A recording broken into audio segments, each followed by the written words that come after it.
ఎప్పుడైనా ఊహించారా? వేల ఏళ్లుగా నేల క్రింద దాగి ఉన్న ఒక శవం ఒక్కసారిగా వెలుగులోకొస్తే, మనకు తెలిసిన చరిత్ర మొత్తాన్ని కుదిపేస్తే ఎంత పెద్ద అలజడిగా ఉంటుందో కదా. ఈజిప్టు ఫరావోలు, బంగారు పేటికలు, పిరమిడ్లు అంటే ముందుగా మనకు గుర్తొచ్చేది మమ్మీలే. కానీ తాజాగా శాస్త్రవేత్తలు బయటపెట్టిన కొన్ని శవపేటికలు మాత్రం ఈజిప్టు కంటే కూడా చాలా పాతవి. అంతేకాదు, అస్సలు ఊహించని ప్రదేశంలో దొరికాయి. నిజంగానే ఆశ్చర్యం కలిగించే విషయం ఇది. వివరాల్లోకి వెళితే, దక్షిణాసియా, దక్షిణ చైనా ప్రాంతాల్లో కనుగొన్న ఈ మమ్మీలు దాదాపు 12,000 సంవత్సరాల నాటివి. అంటే మనం ఊహించిన నాగరికతల కన్నా వేల ఏళ్ల ముందే మనుషులు మృతదేహాలను కాపాడుకునే ప్రత్యేక ఆచారం పాటించారని స్పష్టమైంది. కానీ ఎలా కాపాడారు? ఇక్కడే అసలు ట్విస్ట్ ఉందండి. ఈజిప్ట్లో వాడినట్టుగా రసాయనాలు, వస్త్రాలు కాదు.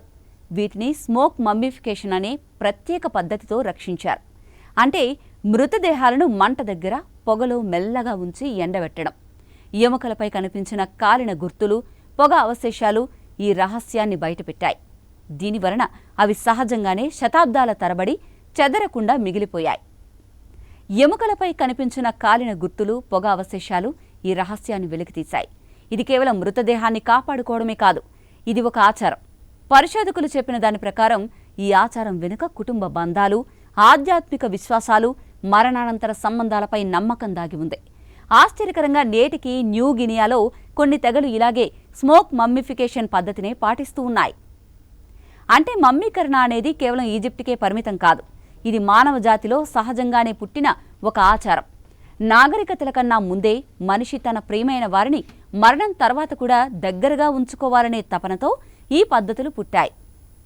ఇప్పుడు మీకు సందేహం రావచ్చు, ఒకవేళ భవిష్యత్తులో ఇంకా మనకు తెలియని, ఎక్కడో మట్టిలో దాగి ఉన్న పురాతన మమ్మీలు బయటపడి మన చరిత్రను పూర్తిగా తిరగరాస్తే, మనం చదివిన పాఠాలు, మన ఊహలన్నీ ఒక్కసారిగా కూలిపోతే, ఆ ప్రశ్నలే ఇప్పుడు ఈ పరిశోధనను మరింత ఉత్కంఠభరితంగా, రహస్యంగా మారుస్తున్నాయి. ఎందుకంటే ఒక మమ్మీ కేవలం అనవకంకాలం కాదు. ఆ శరీరంలో దాగి ఉన్న గూఢ సూచనలు, సంకేతాలు మనకు కొత్త ఆవిష్కరణల దారి తీయవచ్చు. ఎవరికి తెలుసు, రేపటి మట్లోంచి బయటపడే ఒక మమ్మీ మన చరిత్రని కొత్తగా రాసేయచ్చు కూడా. ఇదండి సంగతి. మరి ఈ అభిప్రాయాన్ని కామెంట్ సెక్షన్లో కామెంట్ చేయండి.